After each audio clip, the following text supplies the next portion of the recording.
ಇವತ್ತು ನಾನು ಒಂದು ಇನ್ವರ್ಟರ್ ಸರ್ಕ್ಯೂಟ್ ಮಾಡ್ತೀನಿ. 1 ಆಂಪಿಯರ್ ಟ್ರಾನ್ಸ್ಫಾರ್ಮರಿಂದ. ಇದು 12012 1 ಆಂಪಿಯರ್ ಟ್ರಾನ್ಸ್ಫಾರ್ಮರು ಅಲ್ಲ. ಇದರಿಂದ ಇಂಥ ಬಲ್ಬು ಇದು ಮೂರಿದ್ದಾವೆ. ಆ ಮೂರನ್ನು ಲೈಟರ್ಸ್ ನೋಡ್ತೀನಿ. ಇದ್ರ ಸರ್ಕ್ಯೂಟ್ ಡಯಾಗ್ರಾಮ್ ಕೊಡ್ತೀನಿ. ಅದಕ್ಕೆ ಇದನ್ನು ಏನೇನು ಮಾಡಬೇಕು ಅನ್ನೋದು ಅಲ್ಲ, ಇದರಲ್ಲಿ ಯಾವ್ಯಾವ ಕಂಪೋನೆಂಟ್ ಉಪಯೋಗ ಆಗವೆ ಅನ್ನೋದು ನೋಡ್ಕೊಳ್ಳಿ. ಇಲ್ಲೊಂದು 555 IC ಐತೆ. ಇದು 100 kilo ohms ರೆಸಿಸ್ಟರು. ಇದು 10 kilo ohm. ಇದು 104 ಅಂತ ಕೆಪಾಸಿಟರ್ ಎಸ್ 100 NF. ಎರಡು 1 kilo ohm ರೆಸಿಸ್ಟರು, ಒಂದು D882 NPN ಟ್ರಾನ್ಸಿಸ್ಟರು.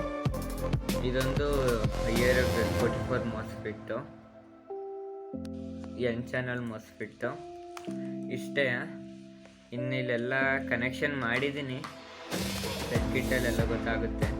ನಾನು ಇದನ್ನು ಯಾಕೆ ಮಾಡಿದೆ ಅಂದರೆ, ಎಷ್ಟೊಂದು ಟ್ರಾನ್ಸ್ಫಾರ್ಮರಲ್ಲಿ ಫೀಡ್ಬ್ಯಾಕ್ ಕಾಯಿಲ್ ಇರಲ್ವಲ್ಲ. ಇಂಥ ಟ್ರಾನ್ಸ್ಫಾರ್ಮರಲ್ಲಿ ಇಂಥವ್ರಲ್ಲಿ 2 ವೈರ್ ಇರೋದು. ಈ ಕಡೆ 2, ಈ ಕಡೆ 2, ಈ ಕಡೆ 3 ಇದ್ದಾವೆ. ಅದನ್ನ ಯಾಕೆ ಉಪಯೋಗಿಸಿಲ್ಲ ಅಂದರೆ, ಅದು ವೈರಲ್ಲೇ ಕಟ್ಟಾಗಿರ್ಬೇಕು. ಅದಕ್ಕೆ ಅದನ್ನು ಉಪಯೋಗಿಸ್ತಿಲ್ಲ. ಇವಾಗ ಇವು 2 ವೈರ್ ಕನೆಕ್ಟ್ ಮಾಡಿದ್ದೀನಿ. ಮಿಡಲ್ ವೈರಲ್ಲಿ ಐತೆ. ಇವಾಗ ಇದಕ್ಕೆ 12 ವೋಲ್ಟ್ ಕೊಟ್ಟರೆ, ಇದೊಂದ್ರೆ ZVS ಸರ್ಕ್ಯೂಟ್ ಥರ.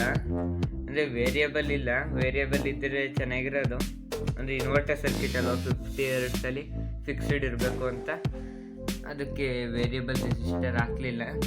ಇವಾಗ ಅದಕ್ಕೆ 12 ವೋಲ್ಟ್ ಕೊಟ್ಟರೆ, ಇವಾಗ ಒಂದು 0.5 ವಾಟಿಂದ ಬಲ್ಬ್ ಕನೆಕ್ಟ್ ಮಾಡ್ತೀನಿ.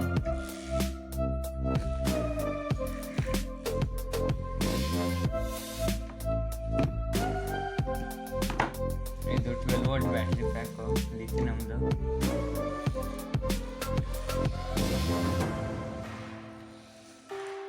ಕೆಟ್ಟೋಗಿರ್ಬೇಕು. ಒಂದ್ಸಲ ಹೈ ವೋಲ್ಟೇಜ್ ಕೊಟ್ಬಿಟ್ಟಿದ್ದೆ. ಇದಕ್ಕೆ ಏನಾಗುತ್ತೆ ಅಂತ. ಇವಾಗ ಇದನ್ನು ನೋಡೋಣ.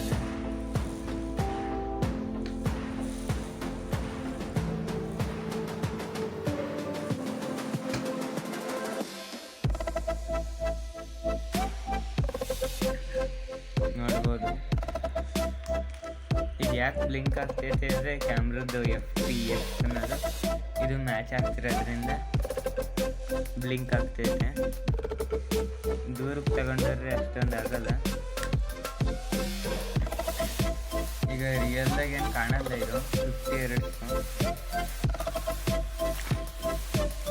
ಎಷ್ಟು ವಾಟ ಗೊತ್ತಿಲ್ಲ. ಇನ್ನೊಂದು 3 ವಾಟ್ ಐತೆ. ಇದನ್ನ ನೋಡ್ಬೋದು.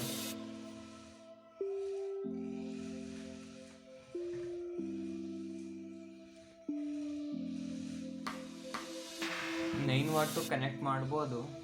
ಈಗ ಮಾಡ್ತೀನಿ. ಇಲ್ಲಿ ಬರ್ದೈತೆ 9 ವಾಟ್ ಅಂತ.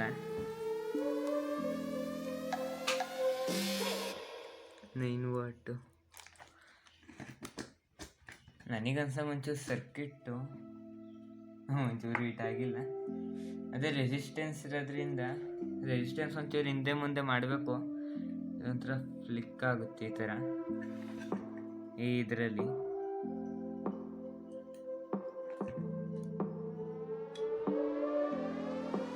ನನಗನ್ಸಂಗೆ ಕೆಪಾಸಿಟರ್ ಏನಾದ್ರು ಕೆಟ್ಟೋಗಿರ್ಬೇಕು ಅಂತ. ಅವಾಗಲೊಂದು 24 ವೋಲ್ಟ್ ಕೊಟ್ಟಿದ್ದೆ.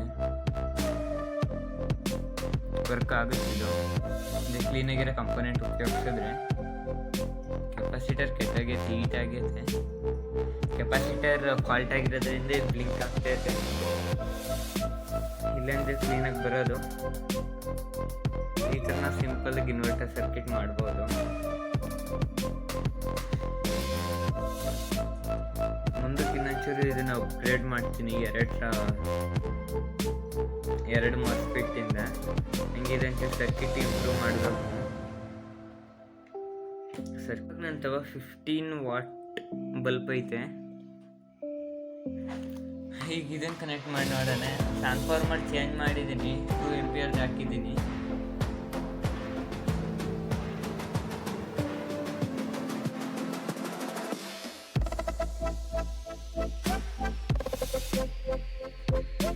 ನೋಡ್ಬೋದು, ನನಗಂತ ಟ್ರಾನ್ಸ್ಫಾರ್ಮರ್ ಏನೋ ಆಗಿತ್ತು ಅಂತ. ಹೈ ಫ್ರೀಕ್ವೆನ್ಸಿಲಿ 50 Hz ಅಲ್ಲಿ ಲೈಟ್ ಹತ್ತೈತೆ.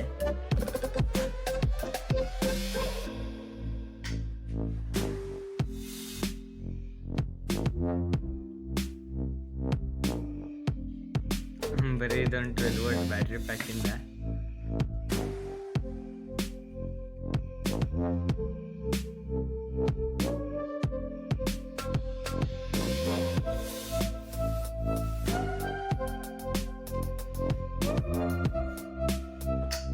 ನಾವು ಈ ಥರ ಸಿಂಪಲ್ಲಾಗಿ ಇನ್ವರ್ಟರ್ ಸರ್ಕ್ಯೂಟ್ ಮಾಡ್ಬೋದು.